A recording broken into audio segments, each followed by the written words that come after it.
ceremonies involving human sacrifice.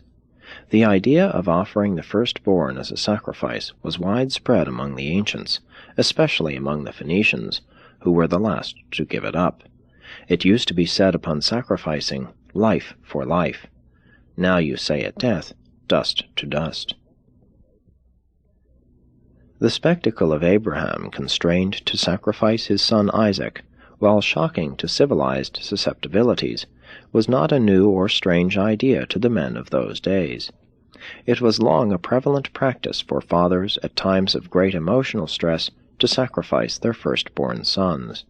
Many peoples have a tradition analogous to this story, for there once existed a worldwide and profound belief that it was necessary to offer a human sacrifice when anything extraordinary or unusual happened. 7.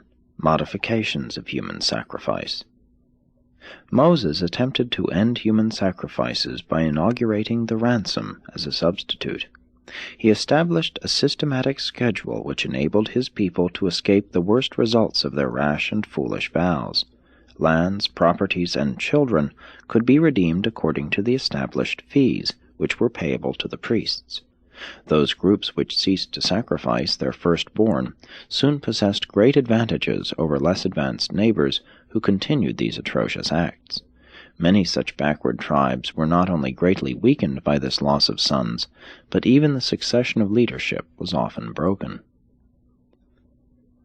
An outgrowth of the passing child sacrifice was the custom of smearing blood on the house doorposts for the protection of the firstborn. This was often done in connection with one of the sacred feasts of the year, and this ceremony once obtained over most of the world, from Mexico to Egypt. Even after most groups had ceased the ritual killing of children, it was the custom to put an infant away by itself, off in the wilderness or in a little boat on the water. If the child survived, it was thought that the gods had intervened to preserve him, as in the traditions of Sargon, Moses, Cyrus, and Romulus. Then came the practice of dedicating the firstborn sons as sacred or sacrificial, allowing them to grow up and then exiling them in lieu of death. This was the origin of colonization. The Romans adhered to this custom in their scheme of colonization. Many of the peculiar associations of sex laxity with primitive worship had their origin in connection with human sacrifice. In olden times, if a woman met headhunters, she could redeem her life by sexual surrender. Later, a maiden consecrated to the gods as a sacrifice might elect to redeem her life by dedicating her body for life to the sacred sex service of the temple. In this way she could earn her redemption money. The ancients regarded it as highly elevating to have sex relations with a woman thus engaged in ransoming her life. It was a religious ceremony to consort with these sacred maidens, and in addition, this whole ritual afforded an acceptable excuse for commonplace sexual gratification. This was a subtle species of self-deception which both the maidens and their consorts delighted to practice upon themselves. The mores always drag behind in the evolutionary advance of civilization, thus providing sanction for the earlier and more savage-like sex practices of the evolving races. Temple harlotry eventually spread throughout southern Europe and Asia. The money earned by the temple prostitutes was held sacred among all peoples, a high gift to present to the gods. The highest types of women thronged the temple sex marts and devoted their earnings to all kinds of sacred services and works of public good. Many of the better classes of women collected their dowries by temporary sex service in the temples, and most men preferred to have such women for wives. 8. Redemption and covenants. Sacrificial redemption and temple prostitution were in reality modifications of human sacrifice. Next came the mock sacrifice of daughters. This ceremony consisted in bloodletting, with dedication to lifelong virginity, and was a moral reaction to the older temple harlotry. In more recent times, virgins dedicated themselves to the service of tending the sacred temple fires. Men eventually conceived the idea that the offering of some part of the body could take the place of the older and complete human sacrifice.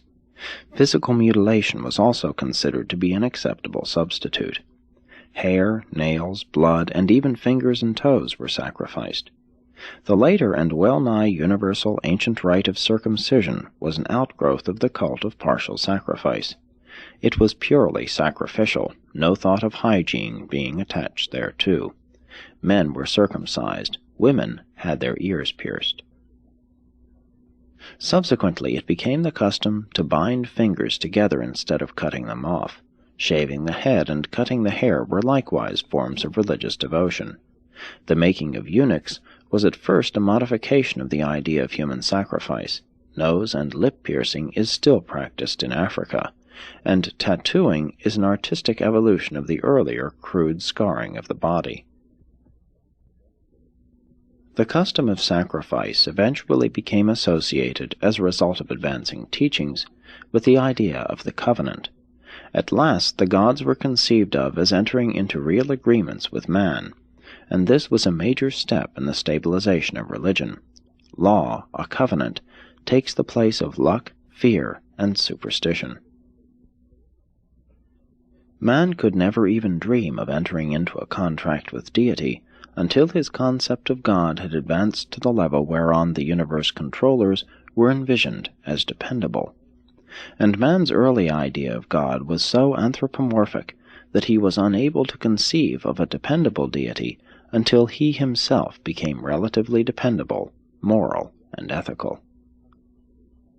But the idea of making a covenant with the gods did finally arrive.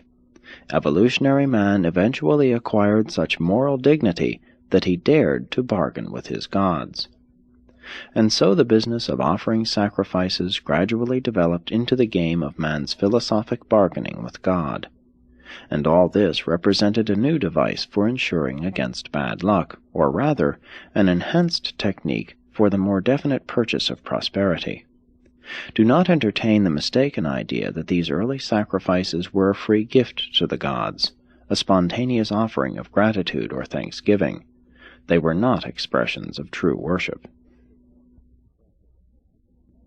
Primitive forms of prayer were nothing more nor less than bargaining with the spirits, an argument with the gods. It was a kind of bartering in which pleading and persuasion were substituted for something more tangible and costly. The developing commerce of the races had inculcated the spirit of trade and had developed the shrewdness of barter, and now these traits began to appear in man's worship methods. And as some men were better traders than others, so some were regarded as better prayers than others. The prayer of a just man was held in high esteem. A just man was one who had paid all accounts to the spirits, had fully discharged every ritual obligation to the gods. Early prayer was hardly worship. It was a bargaining petition for health, wealth, and life. And in many respects, prayers have not much changed with the passing of the ages. They are still read out of books, recited formally, and written out for emplacement on wheels and for hanging on trees, where the blowing of the winds will save man the trouble of expending his own breath. 9. Sacrifices and Sacraments. The human sacrifice, throughout the course of the evolution of Urantian rituals, has advanced from the bloody business of man-eating to higher and more symbolic levels. The early rituals of sacrifice bred the later ceremonies of sacrament. In more recent times, the priest alone would partake of a bit of the cannibalistic sacrifice or a drop of human blood, and then all would partake of the animal substitute. These early ideas of ransom, redemption, and covenants have evolved into the later-day sacramental services, and all this ceremonial evolution has exerted a mighty socializing influence. In connection with the Mother of God cult, in Mexico and elsewhere, a sacrament of cakes and wine was eventually utilized in lieu of the flesh and blood of the older human sacrifices. The Hebrews long practiced this ritual as a part of their Passover ceremonies, and it was from this ceremonial that the later Christian version of the sacrament took its origin. The ancient social brotherhoods were based on the rite of blood drinking. The early Jewish fraternity was a sacrificial